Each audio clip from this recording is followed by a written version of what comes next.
오늘도 이렇게 감사와 기쁨으로 나아오신 모든 분들 주님의 이름으로 환영하고 축복합니다. 우리 옆에 있는 분들 보고 이렇게 인사 나누실까요? 많은 물고기를 잡는 것보다 귀한 고백을 드립시다.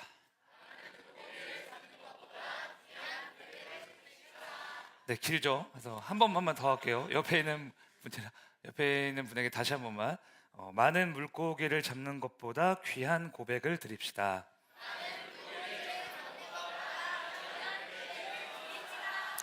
네, 오늘은 많은 물고기보다 귀한 고백이라는 제목으로 누가복음 5장 1절에서 8절입니다. 8절까지 말씀을 함께 나누도록 하겠습니다. 제가 한 절 읽고 여러분들이 한 절 읽을게요. 무리가 올라와서 하나님의 말씀을 들을새 예수는 게네사렛 호숫가에 서서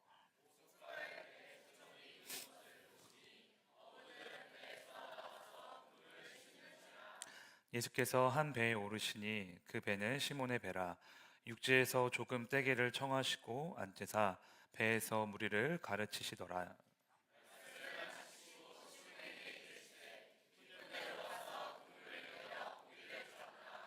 시몬이 대답하여 이르되 선생님, 우리들이 밤이 새도록 수고하였으되 잡은 것이 없지만은 말씀에 의지하여 내가 그물을 내리리이다 하고,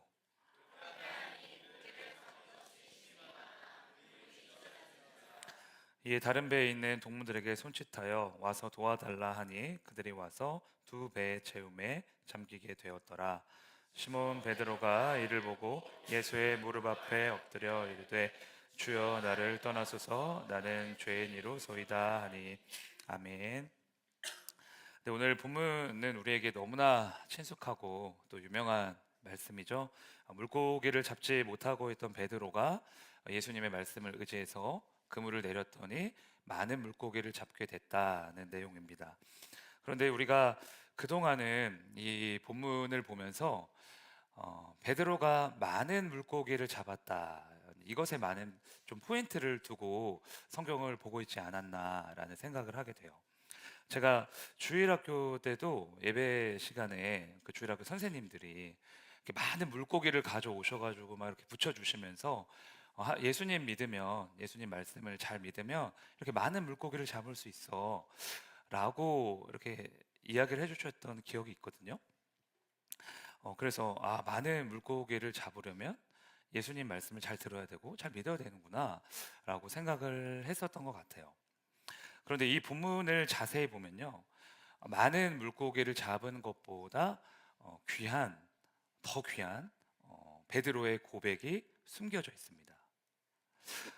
그래서 오늘만큼은 우리에게 이미 세팅되어진, 이 본문을 딱 보자마자 이미 세팅되어진 그런 이제 색안경들, 그런 게 있거든요. 그런 것들 다 내려놓고 베드로가 예수님께 어떤 고백을 드렸는가, 또 그 고백이 과연 우리에게 어떤 의미가 있는가, 여기에 좀 포커스를 두고 이 본문을 쭉 살펴봤으면 좋겠습니다. 본문으로 들어가기 전에 먼저 우리가 알아야 할 사실이 하나 있는데요. 예수님께서 베드로를 찾아오신 건 지금이 처음이 아니라는 거예요. 요한복음 1장을 보면요, 예수님이 요한, 안드레, 베드로, 빌립, 나다나엘 이렇게 차례대로 찾아오셔서 그들에게 따라오라고 말씀하십니다. 예수님이 이제 공생애를 시작하시면서 제자들을 이제 처음으로 부르시는 거죠. 예수님의 부름을 받은 베드로는 이제 예수님과 늘 함께 다니고, 그러니까 예수님의 가르침을 받으며 살아갔겠죠. 그렇게 예수님과 얼마 동안 함께 사역을 하다가, 그러니까 어떤 이유에선지는 잘 모르겠지만 베드로는 다시 어부잡이의 삶으로 돌아가게 됩니다. 예수님을 따라 살아가는 것이 생각보다 쉽지 않았을 수도 있고요. 예수님만 믿고 살다가는 굶어 죽겠다 싶어서 생계를 유지하기 위해 다시 어부잡이의 삶으로 돌아갔을 수도 있습니다. 어찌되었든 베드로는 자신이 살고 있던 삶의 자리로 다시 돌아오게 된 거예요. 그러던 어느 날 예수님이 베드로의 배를 콕 집어서 그 배 위에 딱 올라타십니다. 이게 오늘 본문의 배경이에요. 우리가 만약 베드로였다면, 저와 여러분이 만약 베드로였다면 어땠을까요? 굉장히 쑥스럽고 무안하고 죄송스럽지 않았을까? 오직 예수님을 따른다고 했는데, 예수님만 믿는다고 했는데, 예수님을 떠나 세상으로 돌아갔으니까. 그런데 그런 나를 다시 찾아와 주셨으니까 굉장히 죄송한 마음이 들겠죠. 그래서 아마 베드로도요, 예수님을 똑바로 뵐 낯이 없어서 너무 죄송해서 이렇게 고개를 숙이고 쭈뼛쭈뼛 하고 있지 않았을까. 그런 베드로에게 주님이 오늘 말씀하시는 거예요.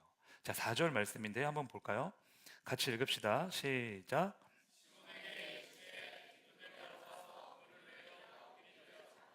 맨.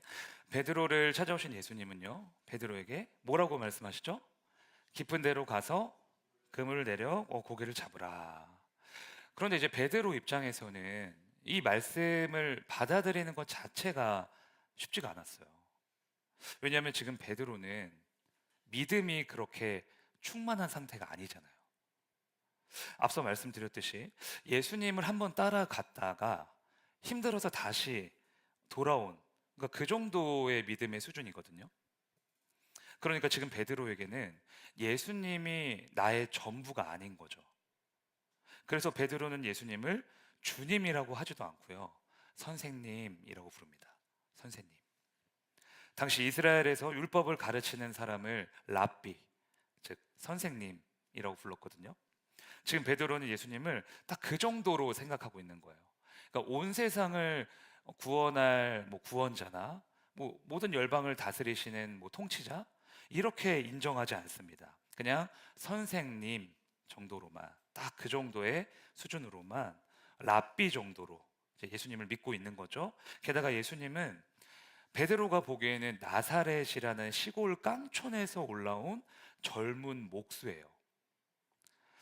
고기잡이에 대해서는 정말 아무것도 모를 것 같은 사람, 그런 사람이 베테랑 어부 베드로에게 와서 그물을 다른 곳에 내려보십시오, 그러면 그물이 고기가 많이 잡힐 겁니다 라고 말했다는 건 베드로 입장에서는 너무 너무 황당한 일인 거죠. 그리고 예수님이 베드로를 찾아오신 이 사건은 이 시간대에는 사실 물고기가 잘 잡히는 시간대도 아니었어요. 보통 고기잡이 배는 짙은 밤 아니면 동트기 전 새벽, 이때 나가서 고기잡이를 많이 하거든요. 그런데 지금 베드로는 밤새도록 고기를 잡다가 철수할 시간에 맞춰서 아침에 돌아온 거잖아요. 그러니까 상식적으로는 물고기가 잡히지 않을 시간에 예수님이 베드로에게 그물을 내려라, 이렇게 말씀하셨다는 거죠. 이러한 모든 정황을 미루어 봤을 때 그물을 내려 물고기를 잡아라, 이런 예수님의 말씀은요, 베드로 입장에서 굉장히 비상식적이고 합리적이지 않은 말씀이었다는 걸 알 수 있습니다. 그래서 베드로가 예수님의 말씀을 듣고 그물을 내리는 이 사건은요, 그냥 그물만 내리는 게 아니었어요. 그물을 내리는 건 베드로가 가지고 있던 자존심을 내리는 일이었고요, 베드로의 경험과 고집을 내려놓는 일이었고, 베드로가 붙잡고 있던 가장 소중한 가치를 다 내려놓는 그런 믿음의 사건이었던 거예요. 모세의 어머니였던 요게벳도 이렇게 내려놓음으로 살아간 믿음의 사람이었습니다. 요게벳의 노래라는 찬양 다들 아시죠? 저만 아는 거 아니죠? 이 찬양의 가사에서요, 요게벳의 마음, 모세의 어머니 요게벳의 마음이 너무 잘 드러나잖아요. 사랑스럽고 귀한 모세를 낳았지만 가장 소중한 내 아이를 살리기 위해서 강가에 내보낼 수밖에 없었던, 내려놓을 수밖에 없었던 어머니의 심정. 그때 어머니 요게벳이 할 수 있는 일이라곤 아이를 넣어둘 갈대 상자를 만들고요, 그 갈대 상자에 역청과 나무진을 칠하는 것뿐이었습니다. 한번 볼까요? 출애굽기 2장 3절 말씀 같이 읽겠습니다. 시작.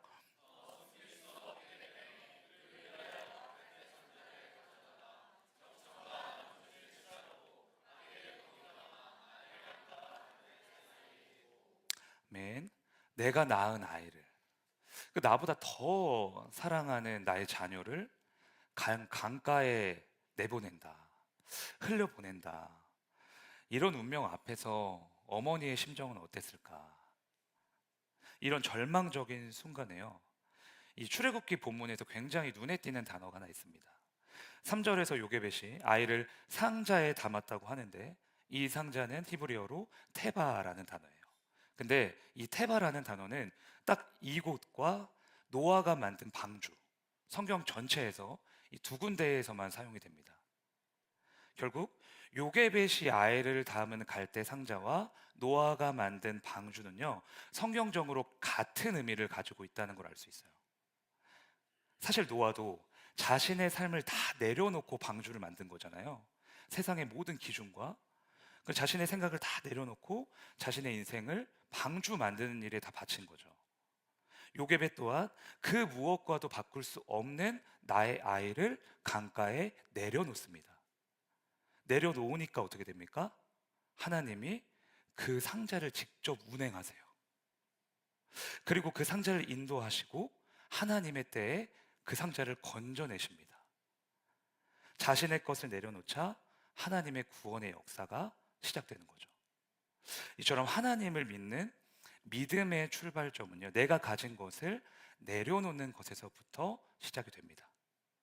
내가 가지고 있는 고집, 내가 신뢰하고 있는 인생의 경험과 노하우, 사람들 앞에서 반드시 지켜내야만 하는 나의 자존심, 또한 내가 하나님보다 귀하게 여기고 있는 세상의 가치, 이 모든 것을 내려놓는 그곳에서요, 믿음의 여정이 시작되는 거죠. 이 말씀 준비하면서 제가 옛날에 한번 말씀드린 적이 있었던 것 같은데, 옛날 일이 하나 생각이 났어요. 저희 막내딸이 5살 때인가 이제 어린이집에 제가 하원을 시키려고 갔습니다. 그래서 차에 태워서 이제 집으로 돌아오는 길에 그냥 그날 아무 생각 없이 그렇게 물어보고 싶더라고요. 예은아, 너 남자친구 있니? 당연히 없을 줄 알고 물어봤는데 있지 그러는 거예요. 그때부터 이제 정색을 하면서 갑자기 정색이 나오더라고요. 누군데? 이름이 뭔데? 키는 얼마나인데? 그리고 너는 너한테 잘해줘 안 잘해줘? 뭐 5살짜리 애한테 별의별 걸 다 물어봤습니다. 제가 꼬치꼬치 물어보니까 애가 막 어쩌고 저쩌고 막 얘기를 해줬어요. 근데 그런 건 잘 기억이 안 나요. 뭐라고 했는지 잘 기억이 안 나고 딱 하나 기억나는 건 이미 뽀뽀를 했다. 아빠가 허락한 적이 없는데 이미 뽀뽀를 했다. 근데 얘가 말하는 게 너무 웃겼어요. 그게 지금도 기억이 나요. 아빠 뽀뽀를 하긴 했는데 내가 입에는 절대 못 하겠어. 볼에만 하게 했어. 그리고 걔가 결혼하자고 하면 결혼은 절대 안 할 거야. 그럴 일은 없어. 걔가 자기를 잠깐 좋다고 해서 잠깐 만나주는 거래요. 그래서 그 잠깐 만나준다는 그 말이 저에게 왜 그렇게 평안을 주고 복음처럼 들리는지, 우리 딸내미 참 야무지다 라는 팔불출 같은 생각을 잠깐 했습니다. 그런데 집으로 돌아오면서 이제 집에 거의 다다랐을 때 갑자기 그런 생각이 들더라고요. 눈에 넣어도 안 아픈 자식이지만 언젠가는 보내줘야겠지. 언젠가. 그러니까 사실 그렇게 공들여 키우는 우리 자식도 제 것이 아니잖아요. 하나님의 것이지. 요게벳이 모세를 내려놓았던 것처럼 노아가 자신의 인생을 다 내려놓고 방주를 만들었던 것처럼 내려놓는 믿음, 하나님 앞에서 자꾸 내려놓으려고 하는 이 믿음이 귀한 거구나, 이런 생각이 들더라고요. 모세의 어머니 요게벳과 방주를 만들었던 노아가 하나님을 신뢰하며 가장 처음으로 했던 일은요, 내려놓음이었습니다. 그래서 베드로도요, 예수님의 제자가 되기 위해 가장 먼저 했던 일은요, 쫓아가는 게 아니었어요. 자신이 가장 고집하고 있던 그물을 내려놓는 일. 이처럼 저와 여러분이 걷는 이 십자가의 길은요, 이 세상의 길과는 좀 다릅니다. 이 세상에서는 채워지고 많아지면 더 좋은 길이 보일 거야 라고 말을 하잖아요. 그런데 우리 그리스도인들은요, 오히려 자신의 것을 비우고 내려놓아야 그제서야 하나님이 예비하신 길이 보이는 거예요. 그래서 여러분이 제가 또 의지하고 있는 그런 모든 것들을 우리는 다 내려놓아야 됩니다. 그게 믿음의 첫 걸음이거든요. 예수님을 온전히 따르기 위해서 고집과 생각을 내려놓고 나의 자존심을 내려놓고 내가 가장 사랑하는 것을요 다 내려놓으시길 바랍니다.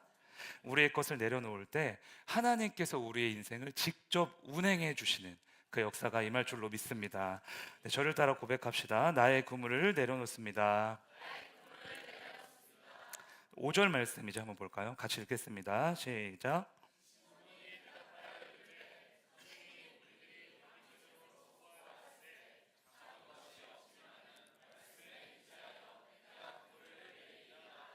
아멘.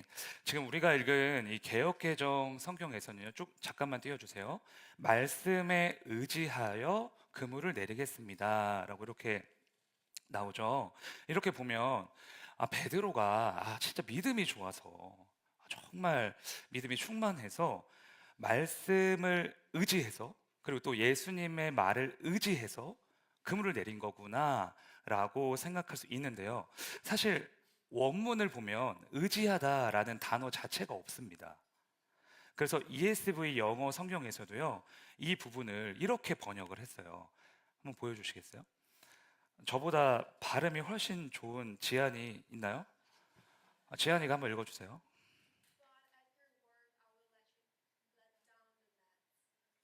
네, 감사합니다. 네, 네, 유창한 네, 발음이었죠. 네, 이 말씀을 직역은 해봤어요, 제가. 그러나 당신의 말씀에 그물을 내리겠습니다. 이거더라고요. 그러니까 의지하다라는 말이 없어요. 신뢰하다라는 단어가 없습니다. 그러니까 그럼 이건 무슨 뜻이냐? 베드로는 지금 예수님을 뜨겁게 믿어서 막 요 마음 안에서 믿음이 막 충만해서 그물을 내린 게 아니라는 거예요. 믿어지지 않지만 확실하지 않지만 그냥 일단 순종을 해본 겁니다. 그러니까 우리 그럴 때 있잖아요. 막 마음에서 막 믿어져서 그 믿음대로 행한 게 아니라 잘 믿어지지 않는데 그냥 한번 순종해보자. 그렇게 할 때가 있잖아요. 대단한 믿음이 없지만 주님의 말씀에 그냥 내 인생 한번 맡겨보자. 이처럼 베드로는요, 믿음으로 그물을 던진 게 아닙니다. 정확히 말하면 순종으로 던진 거예요. 여러분 솔직하게 하나님의 말씀이 다 이해되는 게 아니잖아요. 하나님의 일하심이 다 믿어지지 않잖아요. 때로는 하나님이 이해가 안 돼서 답답하고 힘이 들잖아요. 그래서 우리는 무엇을 해야 되냐? 이해하려고 하는 게 아니라 먼저 순종을 해야 되는 거예요. 이해가 돼서 믿어지는 거라면 사실 우리는요, 하나님을 우리의 이해의 폭 안에 넣어두는 신앙밖에 안 되는 거거든요. 그런데 하나님은요, 늘 우리의 이해력을 뛰어넘으십니다. 우리의 상식과 예측을 뛰어넘어서 일하시고요, 우리의 한계를 뛰어넘어서 일하세요. 창조주 하나님을 우리의 이해의 폭 안에 다 담아놓을 수 있겠습니까? 이 세상 모든 만물을 다스리시는 그분을 우리의 이 얄팍한 뇌 안에 다 담아놓을 수 있을까요? 불가능하잖아요. 그래서 하나님 말씀에서 순종하는 게 제일 중요하다라고 우리에게 말씀을 하시는 거예요.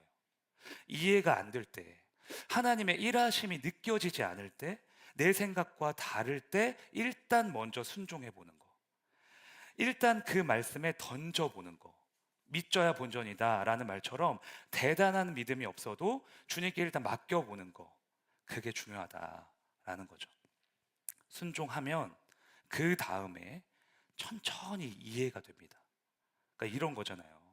먼저 순종하면 그 다음에 이해가 되는 거예요. 하나님이 일하시는 방식이라는 게 이런 거구나. 이래서 하나님이 그런 사건을 만드셨고 그 사람을 만나게 하셨고 내 인생을 이렇게 인도하셨구나 라고 나중에 알게 되잖아요, 우리가.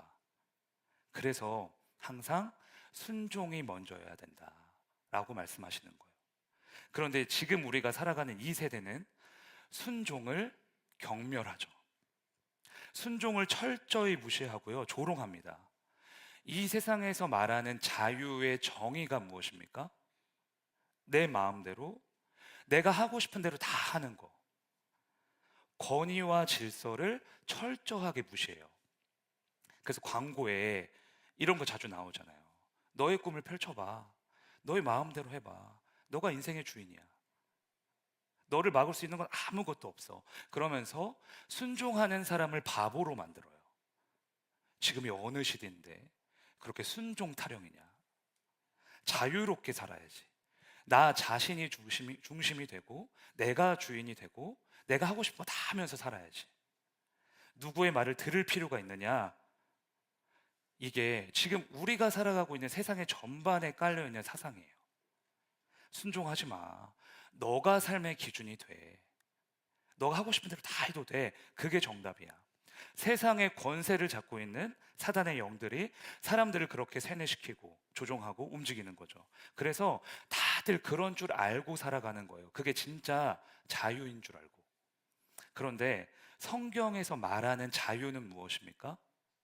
하나님 안에 거하는 거예요. 하나님이 정해 놓으신 그 울타리 안에서, 그 기준 안에서 살아가는 게 진짜 자유입니다. 우리는 하나님의 형상으로 창조되었잖아요. 흙이었던 우리가 하나님의 말씀으로 하나님의 자녀가 됐습니다. 그러면 그 말씀 안에 거할 때, 하나님이 만들어 놓으신 에덴 동산 안에 있을 때 가장 행복하고 가장 자유롭고 가장 나다운 삶을 살게 되는 거예요. 그게 진짜 자유입니다. 예를 들어서 물고기가 어항 안에 있다고 우리가 생각을 해봅시다. 어항 안에서 먹이도 먹고 거기서 막 자유롭게 헤엄도 치고요. 또 짝을 만나서 짝짓기도 해, 새끼도 낳아요. 그런데 여러분, 그런 물고기를 보면서 야, 어항 안에 있으니까 너무 고통스러운 인생이다. 저주받은 인생이다. 너무 자유롭지 않다라고 말하는 사람 있습니까? 없잖아요. 어항 안에 있으니까 와, 그래, 물고기가 참 안전하겠다. 행복하겠다.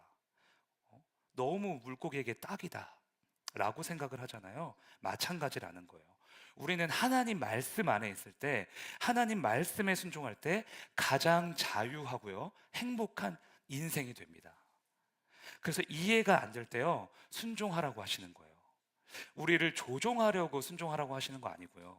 하나님은 신이고 우리는 피조물이라서 그렇게 로봇처럼 우리를 막 부려먹으시려고 그렇게 순종하라고 하신 게 아닙니다. 우리가 가진 이해의 폭으로는 창조주 하나님의 일하심을 다 담을 수가 없으니까, 이해만으로는 믿을 수가 없으니까, 그러니까 먼저 순종해봐라 이렇게 말씀하시는 거예요. 그리고 순종할 때 우리가 가장 자유하고 행복하고 나다워지니까 순종이 1번이 돼야 된다. 베드로가 많은 고개를 잡을 수 있었던 이유, 여러분 다시 이제 리마인드를 하셔야 됩니다. 믿음이 좋아서가 아니에요. 일단 한번 순종해서 던져본 거예요. 아브라함이 하나님의 부르심을 받아서 약속의 땅에 갈 때에도 다 알고 갔을까요? 나 믿어져서, 모든 게 다 믿어져서요? 아니잖아요. 그 히브리서 11장 말씀을 보면 아브라함은 순종하여 갈 바를 알지 못하고 그곳에 나아갔다, 이렇게 기록되어 있습니다. 결국 아브라함은 믿음의 사람이기 이전에 순종의 사람이었던 거예요. 그러므로 사랑하는 형제 자매님들, 이해가 안 될 때, 믿어지지 않을 때, 하나님의 일하심이 느껴지지 않을 때 더욱 순종하시길 바랍니다. 이해할 수 없기 때문에 순종하여 그물을 내리시길 바랍니다. 그러면 우리의 예상을 뛰어넘어 놀랍게 일하시는 하나님의 그 역사를 우리가 만나게 될 줄로 믿습니다. 저를 따라 선포합시다. 이해할 수 없음에 순종합니다. 네, 이제 마지막 본문 8절입니다. 같이 읽어보겠습니다. 시작.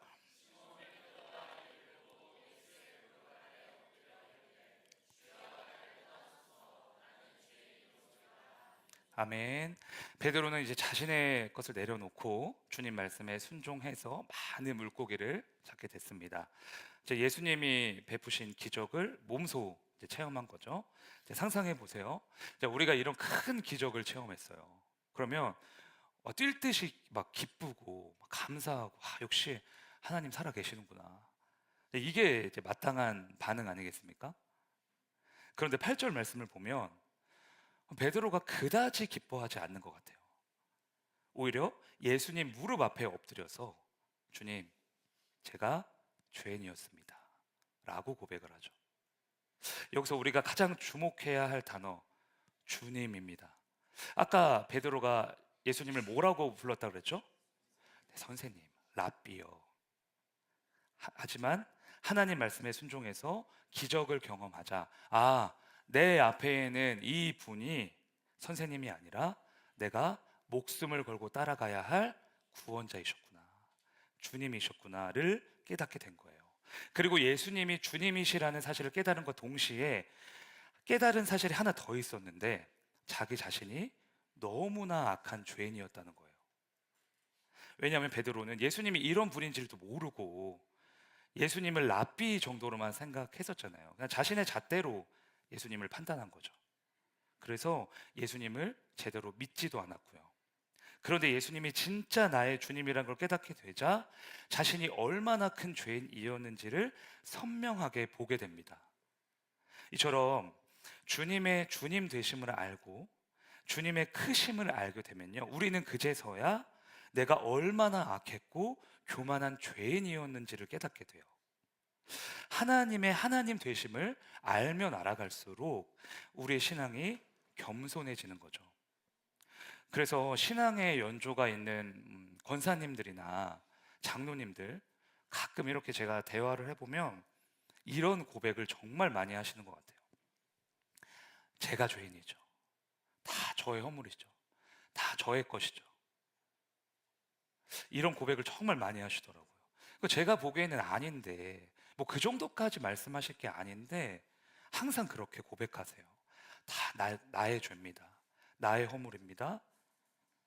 이 고백이 습관처럼 나오시는 거죠.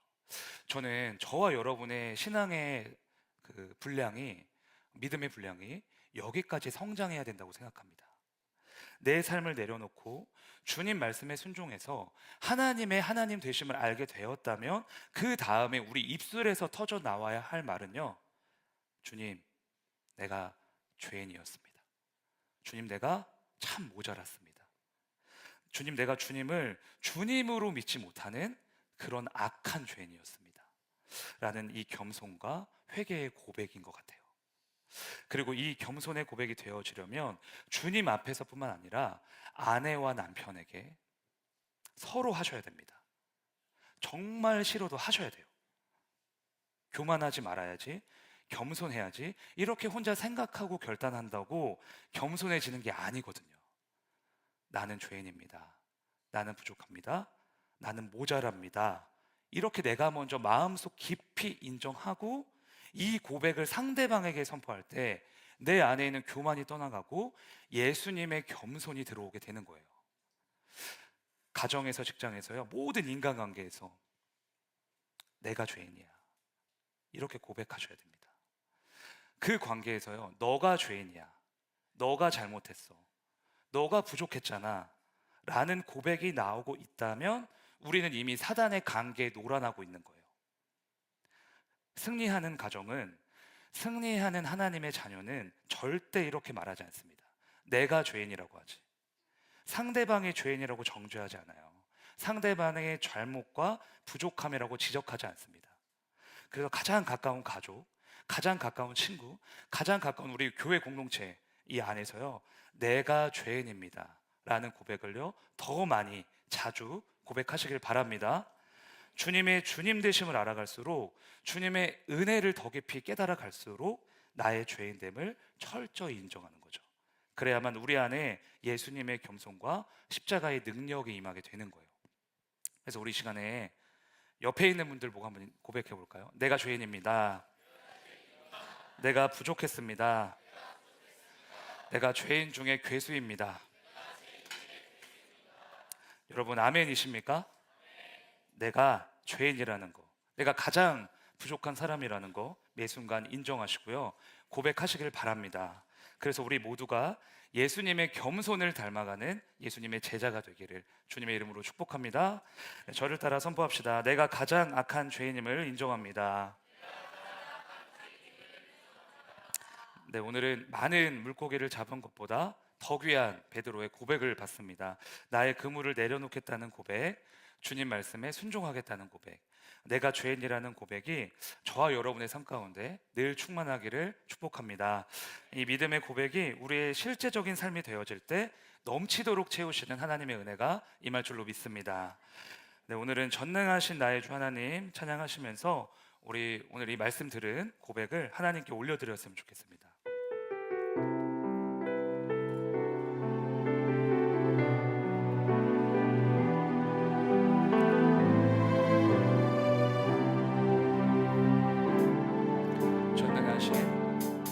전능하신 나의 주 하나님은 능치 못하실 일 전혀 없네. 우리의 모든 강구도 우리의 모든 생각도 우리의 모든 꿈과 모든 소망도 신실하신 나의 주 하나님은 우리의 모든 괴로움 바꿀 수 있네. 불가능한 일 행하시고 죽은 자를 일으키시니 그를 이길 자 아무도 없네. 아멘. 주의 말씀을 지하여 깊은 곳에 금을 던져 오늘 그가 놀라운 일을 이루시는 것 보라.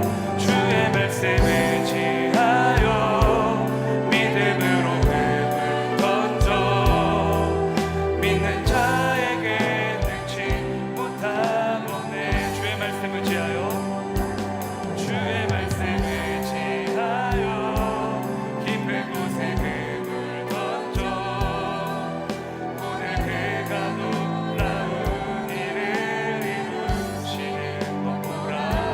주의 말씀을 지하여 믿음으로 금을 던져 믿는 자에게 능치. 우리 더 크게 고백하기를 원합니다. 주의 말씀을 지하여 깊은 곳에 금을 던져 오늘 그가 놀라운 일을 이루시는 것 보라. 주의 말씀을 지하여 믿음으로 금을 믿는 자에게 능치 못함 없습니다. 믿는 자에게 능치 못함 없네. 믿는 자에게 능치 못함 없네. 우리 시간 우리에게 내려주신 이 말씀 하나만을 생각하며 주님께 기도하며 나아갔으면 좋겠습니다. 하나님 아버지, 나의 그물을 내려놓겠습니다. 주님 말씀에 순종하겠습니다. 내가 가장 악한 죄인입니다. 하나님 아버지, 이 고백을 주님 앞에 드려오니 하나님, 내가 그물을 끌어올릴 수 없는 그 상황 앞에서 주님께서 나의 인생을 대신하여 그물을 끌어올려 주시는 그 하늘의 은혜가 우리 인생 가운데 폭포수같이 넘쳐 흐르게 하여 주시옵소서. 이 시간 주여 한번 외치고 함께 기도하겠습니다. 주여.